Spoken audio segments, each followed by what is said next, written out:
Everyone, last लेक्चरमध्ये आपण classification of crystalline सॉलिड्समध्ये 2 पॉईंट डिस्कस केलेले आहे. त्यातला फर्स्ट पॉईंट होता आयोनिक सॉलिड्स आणि सेकंड पॉईंट होता covalent solids. In today's lecture we are going to discuss in detail molecular crystalline solids. आता मॉलिक्युलर क्रिस्टलाइन सॉलिड्स म्हटल्याबरोबर आपल्या लक्षात काय येतं की कॉन्स्टिट्युएंट पार्टिकल्स म्हणजे काय असणार, मॉलिक्युल्स असणार, राईट.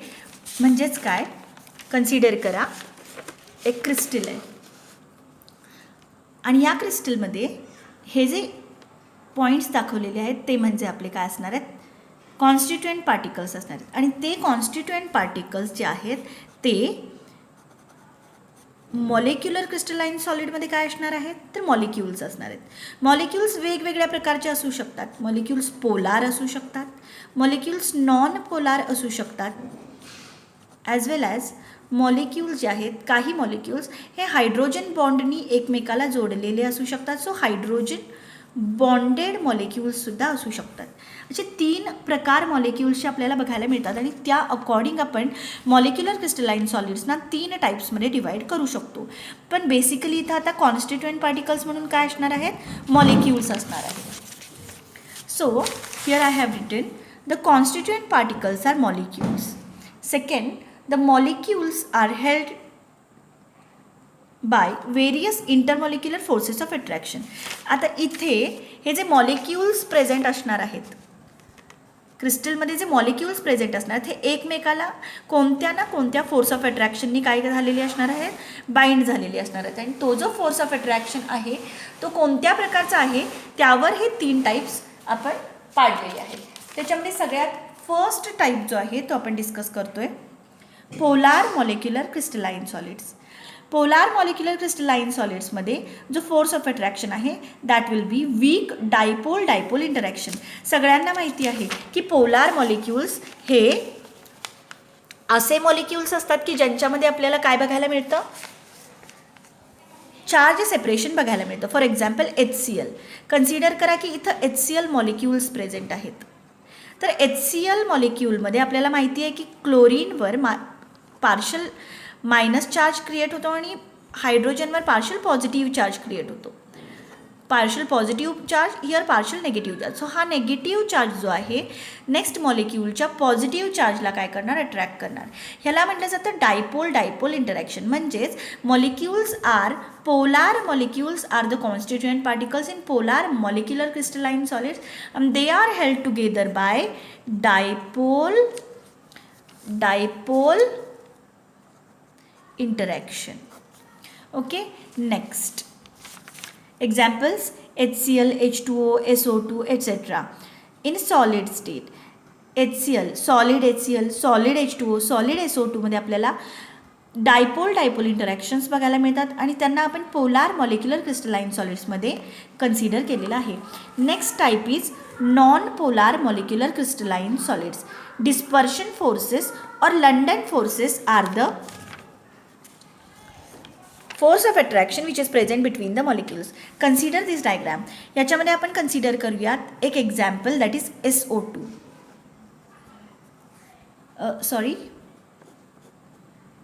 CO2, solid CO2.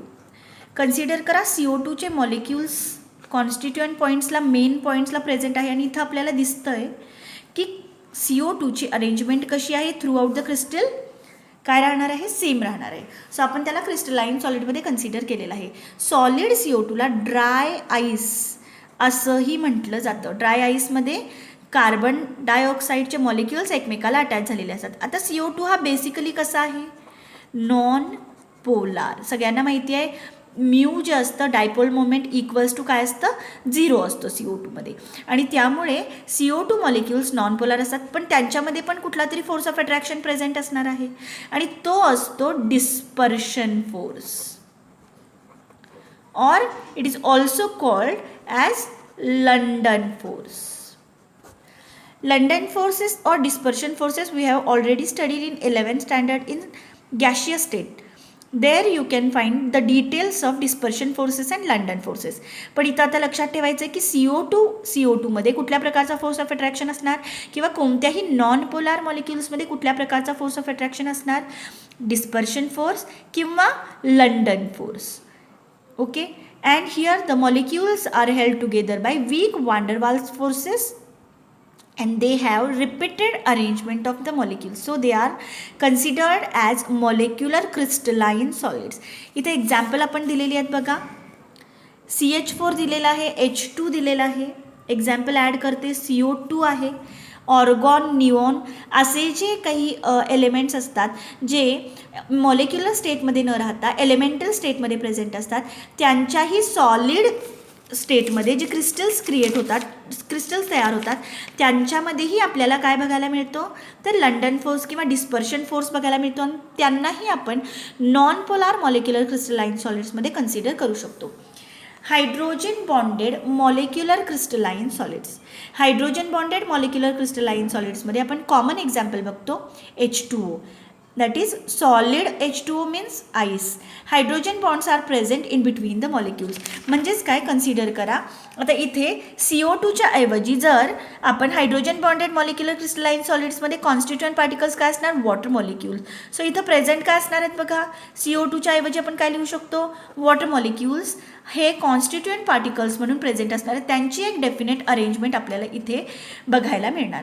आणि वॉटर मॉलिक्युल्समध्ये कुठल्या प्रकारचा फोर्स ऑफ अट्रॅक्शन प्रेझेंट असणार वॉटर मॉलिक्युल्समध्ये, तर that will B hydrogen bond. सगळ्यांना माहिती आहे हायड्रोजन बॉन्ड म्हणजे काय असतो, एका मॉलिक्यूलचा जो मोर इलेक्ट्रोनेगेटिव्ह एलिमेंट आहे तो दुसऱ्या मॉलिक्यूलच्या हायड्रोजनशी काय झालेला असतो, लिंक झालेला असतो. कारण ऑक्सिजनवर पार्शल नेगेटिव्ह चार्ज असतो, हायड्रोजनवर पार्शल पॉझिटिव्ह चार्ज, आणि त्या दोघांमध्ये जे अट्रॅक्शन असतं त्याला आपण काय म्हणतो, हायड्रोजन बॉन्ड. सो कोणताही मोस्ट इलेक्ट्रोनेगेटिव्ह एलिमेंट जेव्हा हायड्रोजनला अटॅच झालेला असतो त्याला म्हटलं जातं हायड्रोजन बॉन्ड. तर अशा प्रकारे आपल्याला हायड्रोजन बॉन्ड्स या सॉलिड्सच्या मॉलिक्युल्समध्ये बघायला मिळतात. सो याच्यामध्ये एक्झाम्पल दिलं आहे, एक तर solid water that is ice, ammonia, solid HF etcetera. So next point काय दिलेला आहे बघा, due to the weak intermolecular attractive forces these solids are soft and they have very low melting points. त्यांचे melting points खूप कमी असतात as compare to covalent and ionic solids. These solids are poor conductors of electricity as we find no any. आपल्याला ह्या सॉलिड्समध्ये कुठल्याही प्रकारे free electrons बघायला मिळत नाहीत किंवा चार्जेस डिस्टिंक्टली सेपरेट झालेले आपल्याला बघायला मिळत नाहीत, आयन फॉर्मेशन झालेलं बघायला मिळत नाही, आणि त्यामुळे हे जे सॉलिड्स असतात they are poor conductors of electricity. Next जो काही टाईप आहे that we are going to discuss is metallic solids. मेटॅलिक सॉलिड्समध्ये आता काय असणार आहेत constituent particles, exactly the positively charge metal ions are going to be present as a constituent particle. Consider this diagram. ह्या ठिकाणी मेन पॉईंट्सला आता क्रिस्टलमध्ये मेन पॉईंट्स म्हणून काय प्रेझेंट असणार, मेटल आयन्स प्रेझेंट असणार. मेटल आयन्स कसे तयार होतात, by the loss of electron. Consider करा कॉपरचा क्रिस्टल आहे, कन्सिडर करा कॉपरचा क्रिस्टल आहे, तर इथे काय प्रेझेंट असणार आहेत, Cu+2 आयन्स प्रेझेंट असणार आहेत. ओके, सो Cu+2 आयन्स कसे क्रिएट झाले, जेव्हा कॉपर जो आहे, कॉपर मेटल ॲटम ज्या वेळेला इलेक्ट्रॉन्स लूज करतो त्यावेळेला त्याचं आयन्समध्ये कन्वर्जन होतं, आणि हे इलेक्ट्रॉन जे लूज झालेले असतात हे इकडे तिकडे कुठेही जात नाहीत, तर कुठे प्रेझेंट असतात, ते मेटॅलिक क्रिस्टलमध्येच प्रेझेंट असतात. आणि हे जे मेटल आयन्स आहेत they are going to be surrounded by those electrons. So असं म्हटलं जातं metallic ions are present in a sea of mobile electrons.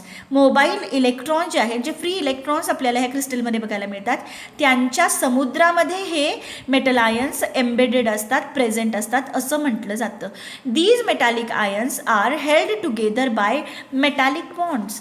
आता ह्यांच्यामध्ये जे मेटल आयन्स प्रेझेंट असणार आहेत ॲज अ कॉन्स्टिट्युएंट पार्टिकल्स, त्याच्यामध्ये कुठल्या प्रकारचा बॉन्ड असणार, तर मेटॅलिक बॉन्ड. आणि हा मेटॅलिक बॉन्ड कसा क्रिएट होतो, तर मेटल आयन्स इलेक्ट्रॉन्सना अटॅच झालेले असतात, कारण इलेक्ट्रॉन्स जे आहेत they are negatively charge particles, metal ions are positively charge particles. So positive आणि नेगेटिव्हमध्ये काय क्रिएट होतं, अट्रॅक्शन क्रिएट होतं, आणि हे सगळे जे आयन्स आहेत एकमेकाला काय झालेले असतात, एका डेफिनिट रिपीटिंग पॅटर्नमध्ये प्रेझेंट असतात, आणि ते एकमेकाला मेटॅलिक बॉन्डनी काय झालेले असतात, अटॅच झालेले आपल्याला बघायला मिळतात. So metal ions are held together by attractive forces between the electrons and metal ions. Metallic crystals और solids are malleable because that means they are malleable, that means they can be hammered into sheets. They are not brittle but they can be hammered into sheets. Metal ions are ductile as well as malleable, so they can be drawn into wires also. As we have already seen that into the metallic crystals we find mobile free electrons, so they are good conductors of heat and electricity. Some common examples of metallic crystals are given over here: sodium, potassium. Metals like sodium, potassium, calcium, lithium, iron, gold, silver, cobalt etc. can be considered as metallic crystals. तर परत एकदा मी explain करते. Metallic क्रिस्टल्समध्ये आपल्याला metal ions as a constituent particles बघायला मिळतात आणि metal ions जे आहेत हे पॉझिटिव्हली चार्ज आयन्स असतात जे एकमेकाला मेटॅलिक बॉन्डनी काय झालेले असतात, अटॅच झालेले असतात. आणि मेटॅलिक बॉन्ड कसा क्रिएट होतो, तर पॉझिटिव्हली चार्ज आयन्स आणि नेगेटिव्हली चार्ज इलेक्ट्रॉन्समधलं जे अट्रॅक्शन असतं ते कॉन्स्टिट्यूट करतं मेटॅलिक बॉन्डला.